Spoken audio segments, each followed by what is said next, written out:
जब सृष्टि की शुरुआत भी पूरी तरह से नहीं हुई थी, तब चारों ओर केवल अनंत शून्य और दिव्य ऊर्जा का विस्तार था। उसी समय एक अद्भुत शक्ति का प्राकट्य हुआ, माँ सिद्धिदात्री।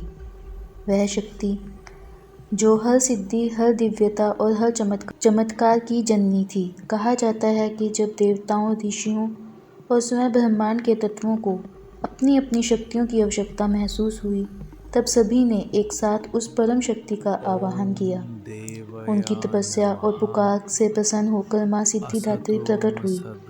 उनका स्वरूप अत्यंत शांत, उज्ज्वल और करुणामयी था।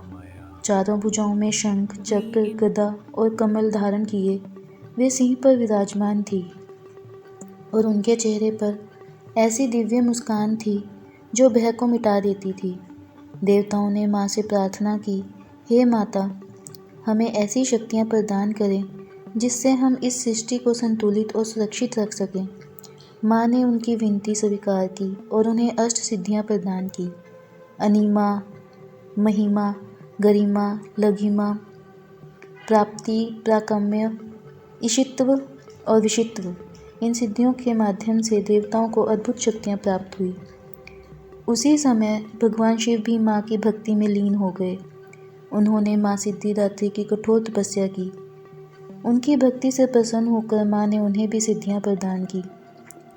कहा जाता है, वेदों के अनुसार 18 सिद्धियाँ हैं। इन्हीं सिद्धियों के प्रभाव से भगवान शिव का आधा शरीर देवी का हो गया और वे अर्धनारीश्वर कहलाए। जहाँ शिव और शक्ति एक ही रूप में समाहित हो गए, एक बार एक महान ऋषि ने माँ की परीक्षा लेने का निश्चय किया। उन्होंने सोचा कि क्या सच में माँ हर भक्त को उसकी योग्यता के अनुसार सिद्धि प्रदान करती है।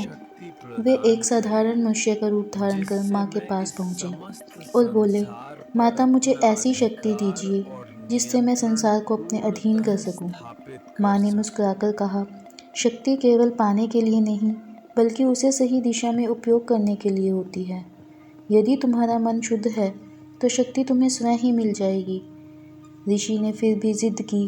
तब माँ ने उन्हें एक छोटी सी सिद्धि दी और कहा, इसका उपयोग करो और देखो कि तुम इसे कैसे संभालते हो। जैसे ही ऋषि ने उस शक्ति का उपयोग किया, उसका अहंकार बढ़ने लगा। वे लोगों पर अपना अधिकार जमाने लगा और अंततः वही शक्ति उनके लिए विनाश का कारण बन गई। जब वे अपने कर्मों के परिणाम से दुखी होकर माँ के पास लौटे, तो माँ ने उन्हें समझाया, सिद्धि का अर्थ है आत्मा की उन्नति, ना कि अहंकार की वृद्धि। जो इस रहस्य को समझ लेता है वही सच्चा साधक बनता है। ऋषि को अपनी गलती का एहसास हुआ और उन्होंने सच्चे मन से माँ से क्षमा मांगी। माँ ने उन्हें आशीर्वाद दिया और इस बार उन्हें ज्ञान की सिद्धि प्रदान की, जो सबसे श्रेष्ठ थी। धीरे धीरे यह कथा पूरे ब्रह्मांड में फैल गई कि माँ सिद्धिदात्री केवल शक्तियाँ ही नहीं, बल्कि सही मार्ग भी दिखाती हैं। जो भी सच्चे मन से उनकी पूजा करता है, उसे न केवल सिद्धियाँ प्राप्त होती हैं, बल्कि जीवन का सच्चा उद्देश्य भी समझ में आ जाता है। नवरात्रि के 9वें दिन जब भक्त माँ सिद्धिदात्री की आराधना करते हैं, तो वह केवल शक्ति पाने के लिए नहीं, बल्कि अपने भीतर के अहंकार को दूर करने और आत्मा को जागृत करने के लिए होती है।